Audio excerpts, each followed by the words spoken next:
अस्सलाम वालेकुम। कैसे हैं आप सब लोग? उम्मीद है आप सब लोग खैरियत से होंगे। मैं भी बिल्कुल ठीक हूँ, शुक्र अल्हम्दुलिल्लाह। आज मैं बना रही थी गाजर का हलवा। यहाँ पे मेरे पास 3 किलो गाजर थी, तो इसको आपने अच्छे से धो के और पील करके यानी कि अच्छे से धो लेना है। और धोने के बाद भी उसके अंदर पानी नहीं होना चाहिए।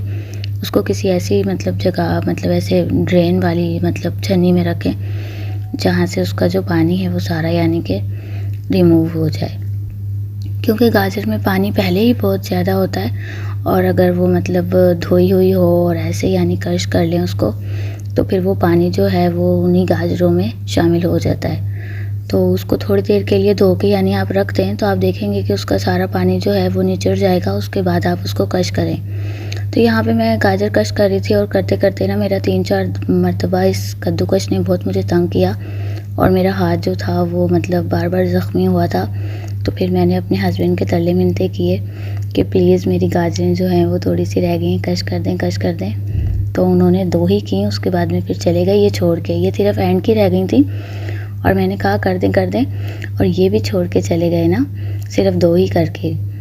तो खैर, तो मैं यहाँ पे बना रही थी गाजर का हलवा दूध वाला। एक जो है वो सादा भी बनता है ना, जैसे कि सादी गाजर का, लेकिन मैं यहाँ पे दूध वाला गाजर का हलवा बना रही थी। तो इसमें आपने क्या करना है कि जितनी आपकी गाजर होगी ना, उतना ही आपने दूध लेना है। यानी कि मेरी 3 किलो गाजर थी तो मैंने 3 किलो ही दूध लिया था।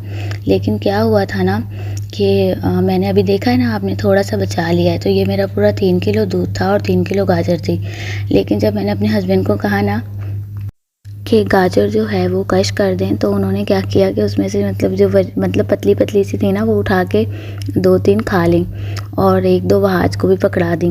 तो मुझे अंदाज़ा हो गया कि इन्होंने जो खाई, और जैसे जो बीच में से मोटी सी येलो येलो सी गुल्ली सी निकलती है ना गाजर की, तो वो मैंने ख़ुद भी क्रश नहीं कर रही थी और उन्होंने भी नहीं की थी। उस तरह की भी काफ़ी सारी निकल गई थी। तो मुझे अंदाज़ा हो गया कि ये तकरीबन आधा किलो तो इसमें से ख़त्म हो गई होंगी, 2.5 किलो रही होंगी। तो इसलिए मैंने इसमें से आधा किलो यानी कि दूध बचा लिया था और आधा किलो ही डाला था, 2.5 किलो डाला था।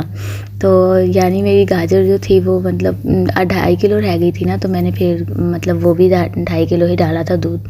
तो आपकी भी जितनी गाजर हो उतना ही दूध डालिएगा, वरना फिर वो बहुत देर में सूखेगा।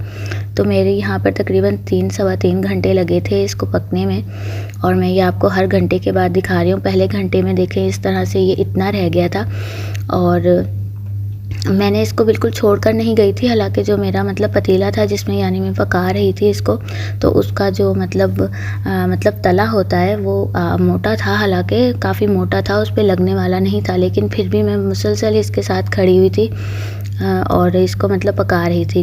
3.25 घंटे तक मैं इसको छोड़ कर नहीं गई थी। तो आप भी इसको छोड़ के जाइएगा नहीं, खड़े रहिएगा। और अगर आपको अपने पतीले पे यकीन हो कि भाई नहीं इस पे लगेगा, तो फिर जाइएगा, क्योंकि लग जाए ना हल्का सा भी अगर, तो उसकी फिर बहुत स्मेल आती है, वो खाने में नहीं आता।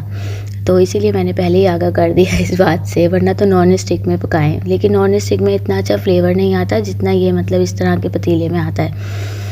तो फिर यहाँ पे जो है वो मेरे यानी कि पकते हुए अब 3 घंटे हो गए थे। तो उसके बाद में मैंने इसके अंदर ये होममेड बलाई डाली है। ये एक बाउल मैंने जमा करके रखा हुआ था। जैसे कि हम रोज़ाना दूध पकाते हैं तो उसकी जो बलाई उतरती है ना, तो वो कभी खाली जाती है और कभी नहीं, तो वो मेरे पास जमा होती रहती है। कभी मैं उसका मक्खन भी निकाल लेती हूँ, तो अभी वो मेरे पास जमा थी तो वो मैंने इसमें शामिल कर दी।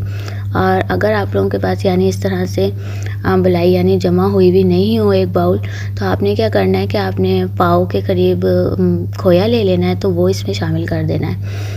फिर 3 घंटे के बाद यानी जब मैंने इसके अंदर बलाई डाली थी, तो वो डाल के भी तकरीबन मुझे 15 मिनट लगे उसके साथ भूनने में। फिर उसके बाद में मैंने इसके अंदर चीनी डाल के उसका पानी सुखाया, क्योंकि जब हम चीनी शामिल करते हैं तो वो भी पानी छोड़ देती है। उसके बाद में फिर पानी चीनी का जो है वो खुशक किया। उसके बाद में फिर मैंने घी डाल के इसकी अच्छे से भुनाई की है। तो फिर ये हमारा जो हलवा है वो रेडी हो गया है। पहले मैंने इसको बिल्कुल गाजरों को यानी कि किसी ऑयल में किसी चीज़ में फ्राई नहीं किया हुआ था, वरना वो बिल्कुल भी अच्छा उसका फ्लेवर नहीं आता।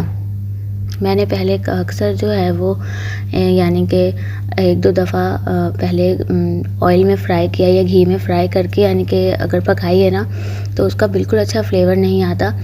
बिल्कुल ऐसा लगता है जैसे हम मतलब जैसे हम गाजर आलू मटर का सालन खाएं ना, तो उसका जैसे एक आता है ना, उस तरह का टेस्ट आता है। तो इसलिए मैंने आप लोगों को पहले ही बता दिया कि पहले बिल्कुल भी ऑयल या घी में फ्राई नहीं करनी है गाजर, डायरेक्ट दूध में डालनी है। उसके अंदर ही जब हम वो पकेंगी ना तो उनका बहुत अच्छा फिर टेस्ट आता है। बिल्कुल ऐसा लगता है जैसे हम बाज़ार का गाजर का हलवा खा रहे हैं। तो यहाँ पे जनाब हमारा खाना भी जो था वो रेडी था, और रात के डिनर के लिए तो मतलब ये तो मैंने अभी बनाई थी कढ़ाई, लेकिन जो चावल थे वो तो सुबह के बने हुए थे, यानी कि दोपहर के, क्योंकि संडे था तो ख़त्म हो गए थे। बस यही था मेरा आज का व्लॉग। उम्मीद है आप लोगों को पसंद आया होगा।